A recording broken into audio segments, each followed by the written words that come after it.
Hello guys, ഞാൻ എത്തി. ലേസം ലേറ്റ് ആയാലും എത്തിയല്ലോ എത്തുന്നുള്ള ഉറപ്പാണല്ലോ. എത്തും, എന്ത് ലേസം ലേറ്റ് ആയാലും കുഴപ്പമില്ല, ഞാൻ എത്തും. ഓക്കെ, എത്തിയിരിക്കും. അപ്പൊ നമുക്ക് ഇന്ന് കഥ തുടങ്ങാം. അപ്പൊ നമ്മള് ഫസ്റ്റത്തെ ക്വസ്റ്റ്യൻ, പട്ടി കുരക്കുന്നത് എന്തുകൊണ്ടാന്നായിരിക്കും അറിയാം. പട്ടി ഇങ്ങനെ എന്ത് കിട്ടിയാലും പട്ടി നായക്ക് ഇങ്ങനെ കുരച്ചു കൊടുക്കും. അത് എന്തുകൊണ്ടാണ്? എങ്ങനെ എത്ര ഫുഡ് കഴിച്ചാലും ഓൽക്കുണ്ടാവും വെച്ചിട്ട് കുരണ്ടല്ലോ. അത് എന്തുകൊണ്ടാണ് എന്ന് പറയാം. അതിൻ്റെ ഒരു ഉത്തരമുണ്ട്, അതിനൊരു ഉത്തരമുണ്ട്. ആ ഉത്തരം എന്താണ്? ആ പട്ടിൻ്റെ ടെൻഷൻ എന്താണെന്ന് നിങ്ങൾ മനസ്സിലാക്കണം.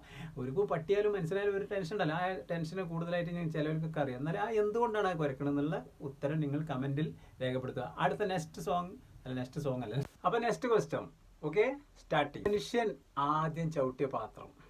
മനുഷ്യന് ഞാൻ ചവിട്ടിയിട്ടുണ്ടാവും. ഞാൻ മനുഷ്യന്മാരി പെട്ട ആളെ ചവിട്ടാക്കൂലല്ലോ.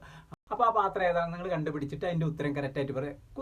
ആദ്യം ഞാൻ പറഞ്ഞില്ല, കുസൃതി ചോദ്യങ്ങളായിട്ട് ചോദിക്കുന്നുണ്ട്. ഞാൻ ഇത് ഭയങ്കര സംഭവമാക്കി നിങ്ങളൊന്നും എടുക്കണ്ട. ചെറുമട്ടത്തിൽ ചെറിയ ബുദ്ധി ഉപയോഗിച്ചാൽ മതി. ഭയങ്കര വലിയ ബുദ്ധി ഒന്നും ഉപയോഗിച്ച് വെറുതെ മണ്ട വേസ്റ്റ് ആക്കി കളണ്ട. ഓക്കെ, അപ്പോൾ നിങ്ങൾ മാക്സിമം ഷെയർ ചെയ്യുക, അത് മറക്കരുത്. നമ്മൾ ചാനൽ സബ്സ്ക്രൈബിലേക്കും ചെയ്യുന്നുള്ള ഉറപ്പാണ്. നമ്മൾ ഷെയറും ചെയ്യുക. അപ്പോൾ അതേമാതിരി എന്തെങ്കിലുമൊക്കെ നല്ല കുസൃതി ചോദ്യങ്ങൾ, നല്ല ഐഡിയ ഉള്ള ബുദ്ധിയുള്ളവരൊക്കെ ഉണ്ടാവില്ല ഇതിൽ. അവർക്കൊക്കെ പറ്റിയ ഉത്തരങ്ങളും ചോദ്യങ്ങളൊക്കെ നമ്മൾക്ക് ഇഷ്ടം പോലെ ഉണ്ട്. പിന്നെ മാത്രമല്ല, നിങ്ങളെങ്കിലും ആരെങ്കിലും അപ്പോൾ ഇതുപോലെയുള്ള കുസൃതി ചോദ്യങ്ങൾ നിങ്ങൾ ആരെങ്കിലും ഉണ്ടെന്നുണ്ടെങ്കിൽ വിട്ടോളി. ഞാൻ ഉത്തരം പറയാൻ തയ്യാറാണ്. നിങ്ങൾ കമൻറ്റിലോ എന്നിട്ട് ഓഫീസിലായിട്ട് എങ്ങനെയായാലും അറിയിച്ചിട്ട് ഞാൻ റെഡിയാണ്. ഓക്കെ, അപ്പോൾ അടുത്ത വീഡിയോയുമായി വീണ്ടും കാണാം. ബൈ. ചോറ് അണിപ്പിക്കണമെന്ന് പറഞ്ഞു. അപ്പോൾ ഞാൻ ചോറ് വെച്ചുതരാം. ഓക്കെ, അപ്പോൾ അടുത്ത വീഡിയോ നമുക്ക് നാളെ വീണ്ടും കാണാം. Okay, by.